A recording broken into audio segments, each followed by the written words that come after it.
आज का पाठ शुरू करने से पहले मैं आपको बताता हूं कि श्री राम की वानर और रीछ की सेना समुद्र पार कर चुकी है और वहां पर श्री राम जी बैठे हुए हैं, अपनी परिषद से चर्चा कर रहे हैं। लीला देखिए प्रभु की कि वो चर्चा कर रहे हैं।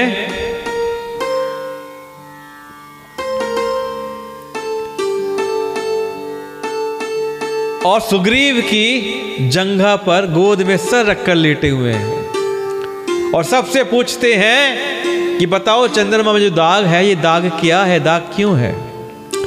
तो सब अपने अपने विचार कहते हैं, लेकिन हनुमान जी क्या कहते हैं? हनुमान जी का जो विचार है वो सबसे अलग है और सबको पसंद आता है।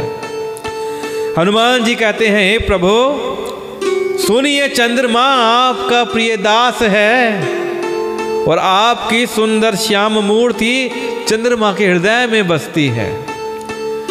और जो आपकी मूर्ति चंद्रमा के हृदय में बसती है वही जो श्यामपन है, वही जो सांवलापन है, उसकी झलक चंद्रमा में नजर आ जाती है। आइए और इस बात को सुनकर, पवन पुत्र हनुमान जी के वचन सुनकर श्री राम जी खूब हंसे और फिर दक्षिण की ओर देखकर कृपा निधान प्रभु बोलते हैं। उनकी नजर कहां जाती है? दक्षिण की तरफ। यहां पे रावण का महल है, रंग महल है।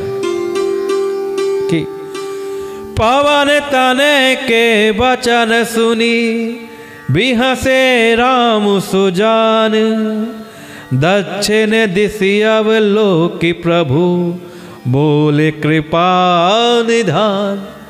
मेरे राम मेरे राम मेरे राम राम राम, सीताराम सीताराम सीताराम राम राम।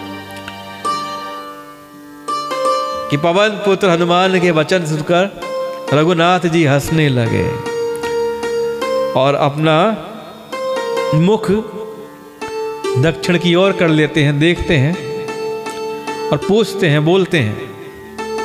आइए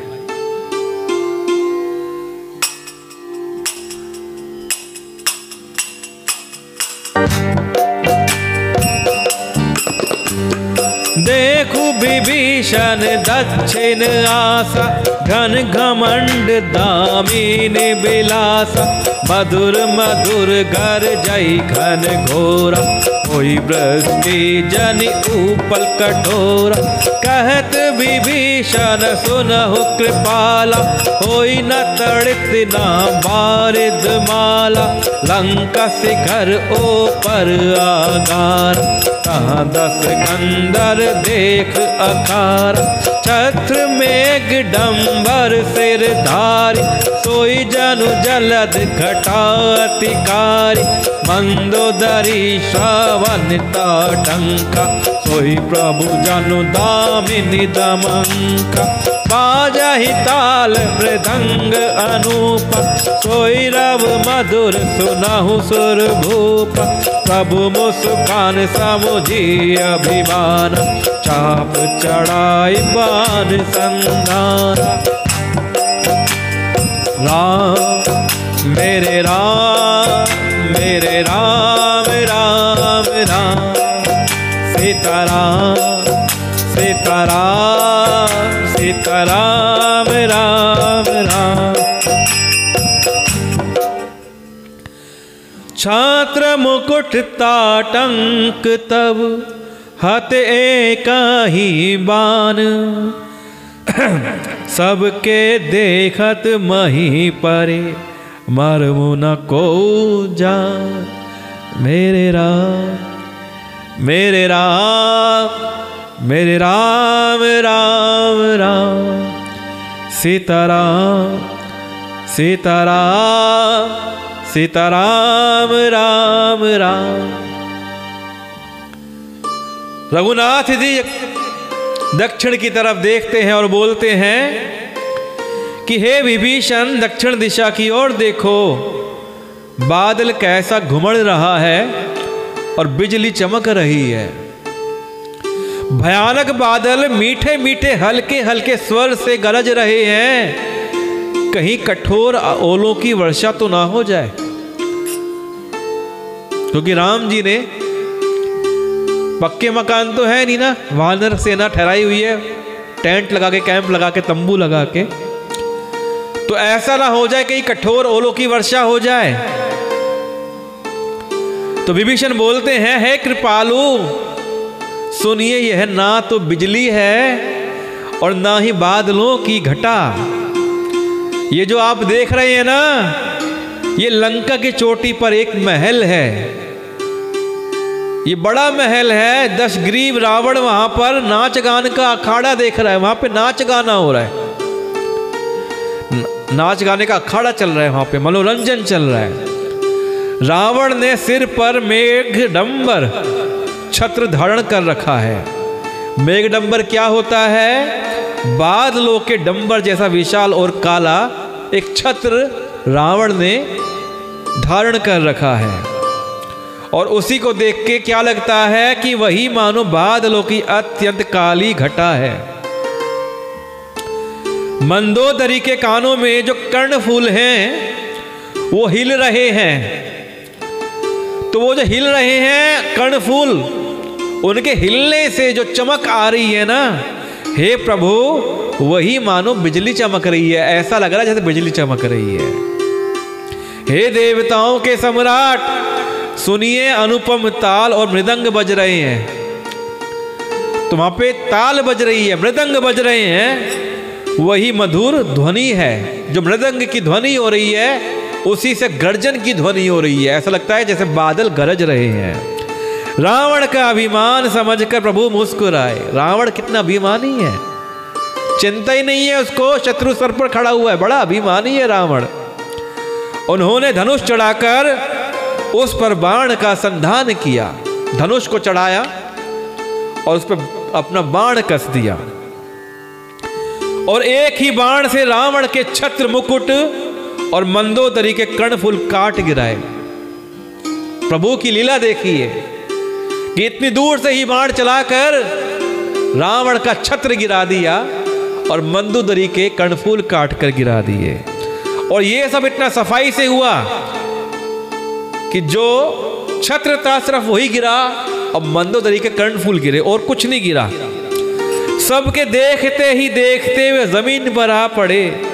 पर इसका भेद कि मर्मु न कोऊ जान, कि इसका भेद कारण किसी ने नहीं जाना। अस कौतुक करी राम सर, प्रभु से हुआई निशंग। रावण सभा सशंक सब, देखी महारस भंग। ऐसा चमत्कार करके श्री राम जी का बाण वापिस आकर फिर तरकस में जा घुसा। जो श्री राम जी ने बाण चलाया था वो बाण वापिस तरकस में आ गया। यह है महान रस भंग। रंग में भंग देखकर रावण की सारी सभा भयभीत हो गई। सबको भय हो गया, सभा के लोगों में डर छा गया। अरे ये क्या हुआ? ये बाण कहां से आया जिसने रावण का छत्र गिरा दिया, मंदोदरी के कर्णफूल गिरा दिए काट के, और वापस चला गया। हाय हाय, ये क्या अनहोनी हो गई। सबको खौफ हो गया, डर हो गया। आइए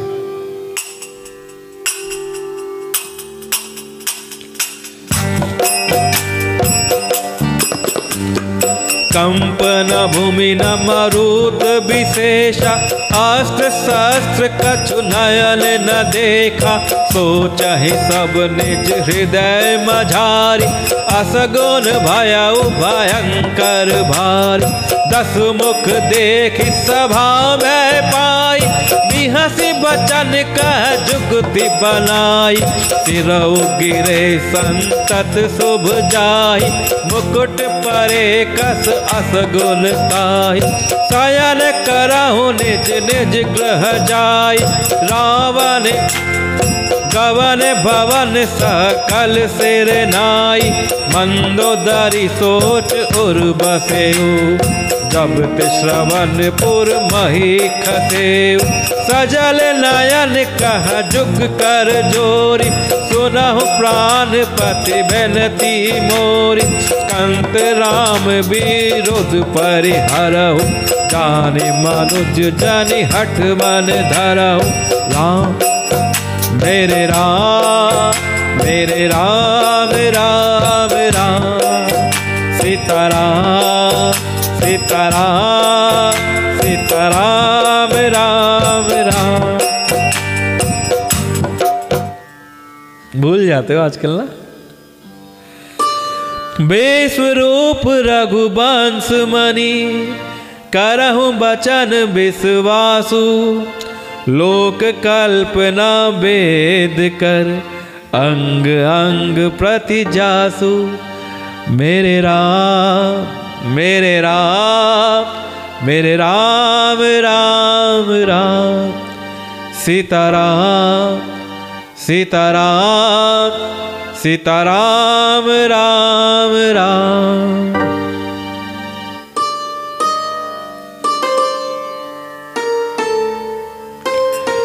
कि रावण का रस भंग हो गया, सारी सभा भयभीत हो गई, पूरी सभा में भय व्याप्त हो गया, सबको डर लगने लगा। ये बाण कहां से आया जिसने रावण का छत्र गिरा दिया, मंदोदरी के कर्णफूल गिरा दिए। न भूकंप हुआ, न बहुत जोर की हवा चली, आंधी चली, और न कोई अस्त्र शस्त्र नेत्रों से किसी को दिखा। फिर यह छत्र मुकुट और कर्णफूल कैसे कटकर गिर पड़े? अच्छा, जो श्री राम ने बाण चलाया वो वहां पर किसी को दिखा ही नहीं। इतनी फुर्ती से काम हुआ कि बाण आया, छत्र गिराया, कर्णफूल गिराया और वापिस चला गया, और वहां पे कोई अस्त्र शस्त्र नजर नहीं आया। ये छत्र मुकुट और कर्णफूल कैसे कटकर गिर पड़े? रावण का मुकुट गिरा पड़ा है, छत्र गिरा पड़ा है, कर्णफूल गिरे पड़े हैं, और सभी सोच रहे हैं ऐसा कैसे हो गया। सभी अपने अपने हृदय में सोच रहे हैं कि ये तो बड़ा भयंकर अपशकुन हो गया है कि मुकुट नीचे गिर गया है, छत्र नीचे गिर गया है। सभी को भयभीत देखकर रावण ने बात को संभालते हुए, रावण ने हंसकर युक्ति रचकर ये वचन कहे कि सब लोग भय में आ गए हैं, डर गए हैं। तो बात को बनाए रखने के लिए रावण ने हंसकर कहा कि सिरों का गिरना भी जिसके लिए निरंतर शुभ होता रहा है, उसके लिए मुकुट का गिरना क्या अपशकुन होता है? तो रावण ने क्या उदाहरण दिया, मेरे तो सर हैं 10 सिर, ये सर गिरते रहते हैं, मुकुट के गिरने से क्या फर्क पड़ता है? अपने अपने घर जाकर सो रहो, डरने की कोई बात नहीं है, जाओ अपने अपने घर चले जाओ और सो जाओ, डरने की कोई बात नहीं है। तब सब लोग सर नवा कर घर चले गए। जब से कर्णफूल पृथ्वी पर गिरा, तब से मंदोदरी के हृदय में सोच बस गई। अब मंदोदरी को तो बड़ी सोच हो गई कि नेत्र में जल भरकर दोनों हाथ जोड़कर वह रावण से कहने लगे, हे प्राणनाथ, मेरी विनती सुनिए, हे प्रियतम, श्री राम से विरोध छोड़ दीजिए। उन्हें मनुष्य जानकर मन में हट न पकड़े रहिए कि अगर आपको लगता हो मनुष्य हैं और आप हट कर रहे हैं तो ये हट छोड़ दीजिए। मेरे इन वचनों पर विश्वास कीजिए कि वे रघुकुल के शिरोमणि श्री रामचंद्र जी विश्वरूप हैं। यह सारा विश्व उन्हीं का रूप है। वेद जिनके अंग अंग में लोगों की कल्पना करते हैं कि देखिए, रावण की पत्नी मंदोदरी भी श्री राम जी के गुण गा रही है। उसने श्री राम को चराचर जगत के स्वामी नारायण को पहचान लिया है और वो बात अपने पति रावण को समझाना चाहती है।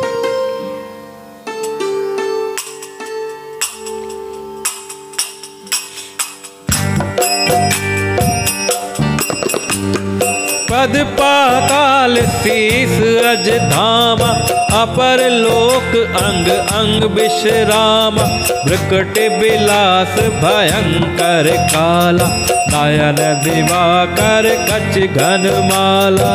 राम मेरे राम मेरे राम राम राम, सीताराम सीताराम सीताराम राम। क्या बात है। कीबोर्ड पर हमारे मोक्ष साहबजादे बैठे हुए हैं। मोक्ष का जन्मदिन है 22 फरवरी को। ये वही 22 फरवरी आने वाली है 4 दिन बाद, जिस दिन हमने सुंदरकांड ये रामचरितमानस का पाठ शुरू किया था। हमको 1 साल हो जाएगा, तो लगभग 1 साल हमको पाठ करते हुए हो चुका है। लेकिन इस बार हम मोक्ष का जन्मदिन नहीं मना पाएंगे, क्योंकि मोक्ष के बोर्ड के एग्जाम्स चल रहे हैं। देखें क्या व्यवस्था प्रभु राम करते हैं मोक्ष के लिए। तो पताल मंदोदरी कह रही हैं, क्या बता रही हैं भगवान के बारे में, कि पताल जिनके चरण हैं, जिन विश्व रूप भगवान के चरण हैं पताल, ब्रह्मलोक जिनका सर है, और बीच के जो अन्य लोक हैं उनकी विश्राम की स्थिति अन्य अन्य भिंग अंगों पर है, कि उनके अलग अलग लोकों से अलग अलग अंग बने हुए हैं। भयंकर काल जिनका भ्रकटी संचालन है, कि जो उनके भौहों के हिलने से, भ्रकटी के हिलने से काल चलता है। सूर्य जिनके नेत्र हैं, बादलों का समूह बाल है, उनके बाल किया है जो बादल हैं। इस प्रकार श्री राम की व्याख्या कर रही हैं कि अश्वनी कुमार जिनकी नसिका हैं, रात और दिन जिनके अपार निमेष हैं। जनकी कहते हैं ना, ये झुके शाम ढले, ये उठे सुबह चले, यानी कि रात और दिन जिनके पलक मारने और खोलने से चलते हैं। श्रवण दिशा 10 वेद बखानी। आइए पहले चौपाई पढ़ते हैं ना।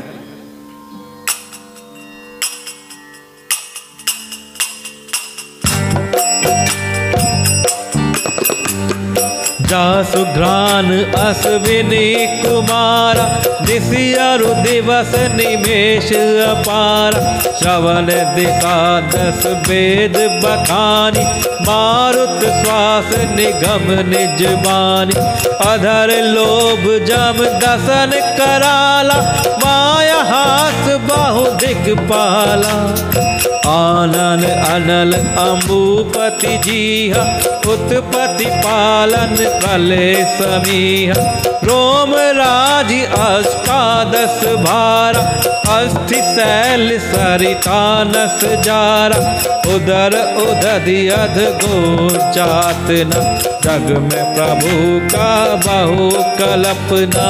राम मेरे राम मेरे राम राम राम, सीताराम सीताराम सीताराम राम राम।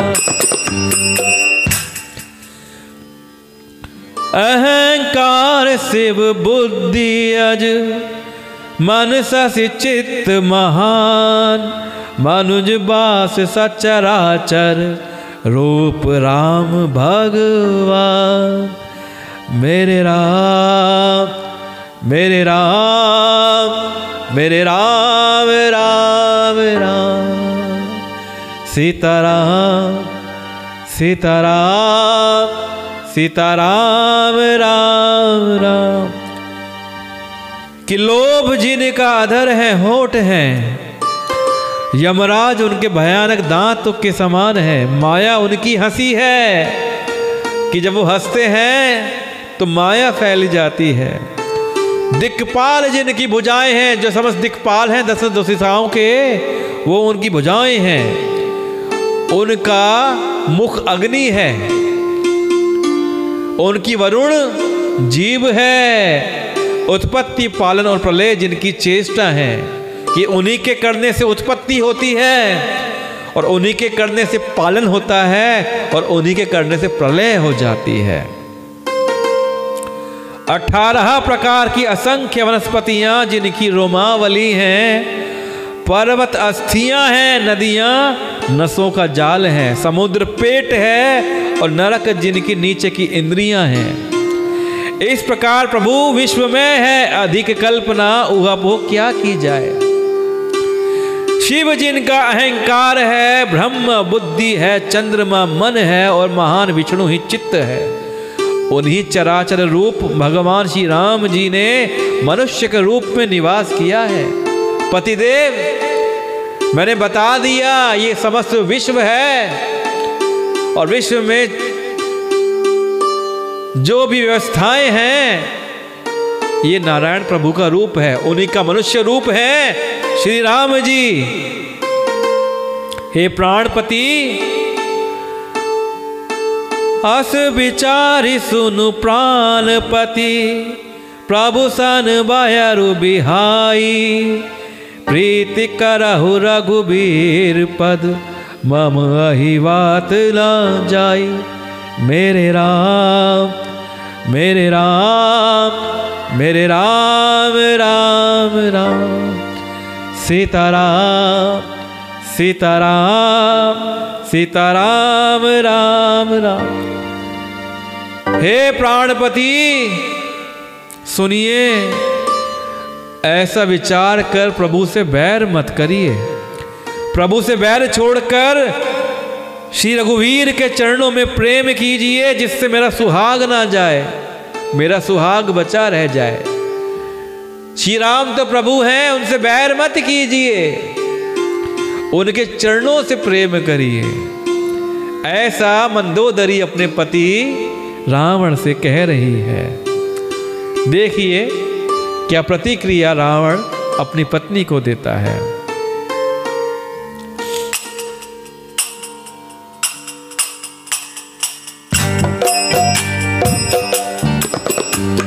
बिहसा नारी बचन सुनिकान, अहो मोहो महिमा बलवान।